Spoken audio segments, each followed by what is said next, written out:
Good day.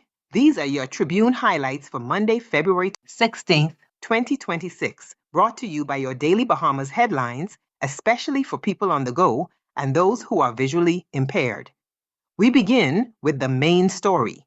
A fatal police-involved shooting has sparked controversy, with residents disputing the official account. Police say a 28-year-old man was shot and killed by an off-duty officer in Camp Road after a confrontation at the officer's home.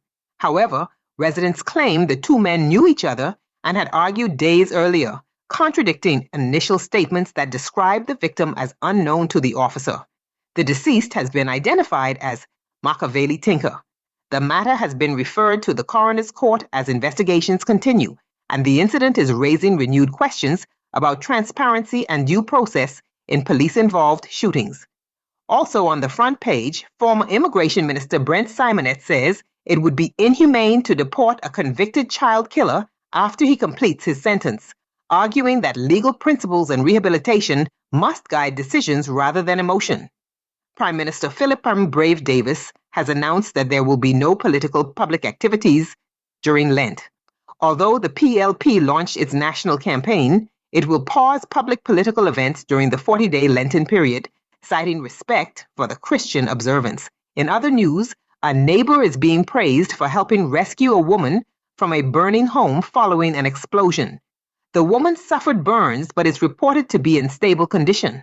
In Abaco, volunteers are battling recurring fires at a former shanty demolition site and junkyards, raising environmental and safety concerns. Turning to business, the government is reviewing whether construction works connected to the $700 million Baha Ma expansion should proceed while a legal appeal is before the courts. Officials say the project is being held to its commitments, while developers argue the current works are separate from the issue under appeal. Doctors are also accusing the Prime Minister of unfairly blaming them over irregularities tied to the National Health Insurance Scheme, saying concerns over payments and administration should not be placed solely on physicians. Deputy Prime Minister Chester Cooper hailed expanded American Airlines service to Bimini as a major tourism boost, noting the airport upgrade is now 60% complete.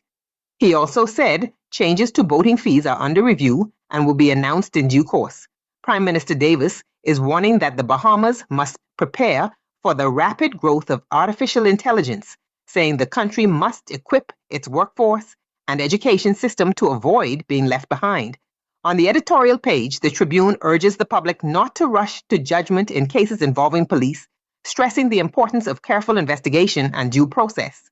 In the letters column, one writer argues that Bahamian youth are not apathetic, but need opportunity, transparency, and meaningful engagement to thrive.